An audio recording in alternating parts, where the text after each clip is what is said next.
Hi again guys, and welcome to another specific vehicle review for Gran Turismo Sport in particular, and this car is, again, like last week's review, in the Visions of Tomorrow series. This is a series, as the name pretty strongly hints, for the Vision GT cars of Gran Turismo. In particular Gran Turismo 6, but now also spanning across into GT Sport as well.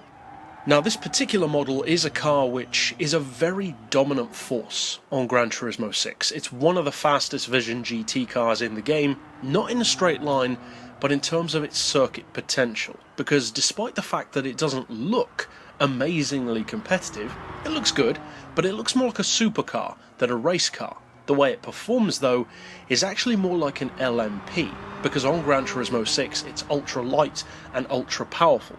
On Gran Turismo Sport, though, it's not necessarily given the same kind of edge. Because, for instance, on Gran Turismo 6, you're running basically around 875 horsepower in an 875 kilo vehicle, or thereabouts. On GT Sport, it's nowhere near that. It weighs 1200 kilos and has 569 horsepower. So, of course, it is much more heavily restricted because it is in the Group 3 category, and there may well be a higher form of it as well in a much higher class, possibly even Group X.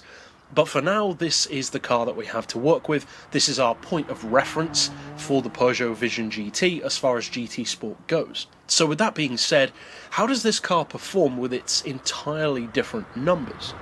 Well, straight off the bat, it certainly hasn't lost its edge. Despite the fact that it doesn't have all-wheel drive, it's still very good through the corners, and the performance is strong.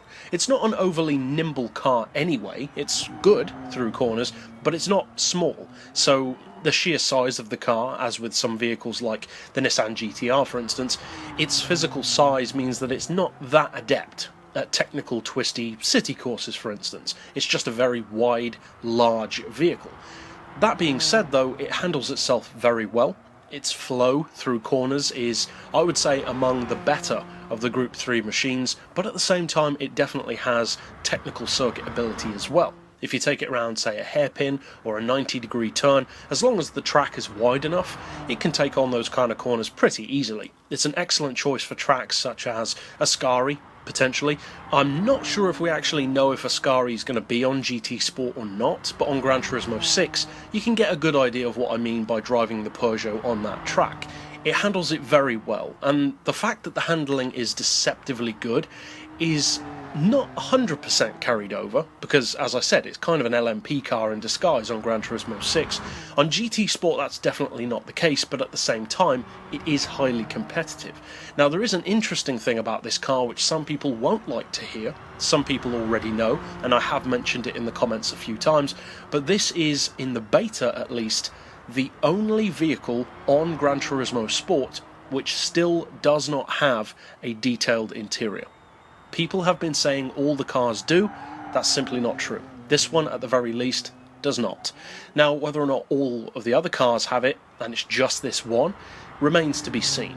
But the fact is, this one doesn't. And not only does it not have a detailed interior, it actually doesn't have a cockpit view at all. It just goes straight to bonnet cam. That's not necessarily a bad thing. I think having no interior view at all is probably a better option than having a black one. I think that would annoy people a bit more, but still, we'll have to see what it's like in the full game. They could well map out an interior for it by that time, but we'll just have to wait and see. In terms of ability, we already covered the fact that it's much heavier and much less powerful, at least in Group 3 form, but it's still got good numbers. Of the 3 Vision GT cars in the beta, it is the lightest, even though it's much heavier than its Gran Turismo 6 form. And the fact that it has a decent amount of power and a decent amount of weight combined means that the horsepower per tonne is very good. Again, it has the highest horsepower per tonne of all 3 Vision GT cars, the Toyota, the Volkswagen, and this. 474 horsepower per tonne, even with its heavily doctored specs, means that it's still a really strong Group 3 machine for that horsepower per tonne output. Now, as far as price, of course, we still don't know. We'll have to see, but thankfully, we don't have that long to wait before Gran Turismo Sport is released, and we can see what kind of prices the individual cars are. But for now, it's still just conjecture at this point, so there'd be no point in trying to make up a number. In terms of my overall thoughts for the Peugeot VGT on Gran Turismo Sport, or at least its beta so far, I would say it's a car which has, of course, changed since GT6, but how much of that change results from its heavily altered specs, and how much comes from it actually being different, remains to be seen. I think the biggest change for this car could potentially be the lack of all-wheel drive, rather than a difference in power or weight, because at the end of the day, it really is that all-wheel drive which gives the car its relatively unique handling signature, so having rear-wheel drive on GT Sport could well change that. And again, of course, there could be a higher class version which retains all-wheel drive. That wouldn't actually surprise me if they've done that. There could well be more than one version. That's of course not beyond Gran Turismo to have more than one version of the same car. That's kind of a staple of the franchise at this point. So overall, if you are already a fan of the Peugeot, which I certainly am, I don't love the car, but it is one of those Vision GTs which I make very, very good use of, especially at the 700 pp level on Gran Turismo 6. If you are that kind of person, if you use it as a weapon, or if you are just a fan of it straight up, I don't think you'll be disappointed by its representation on GT Sport. Just go into it expecting it to not be as OP or as dominant as it is on GT6. It's a strong Group 3 car, but it's not going to destroy LMPs anytime soon, at least not in this form.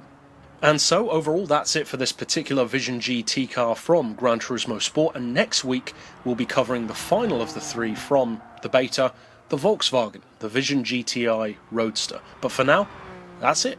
So I'll see you guys next time, and as always, thanks for watching.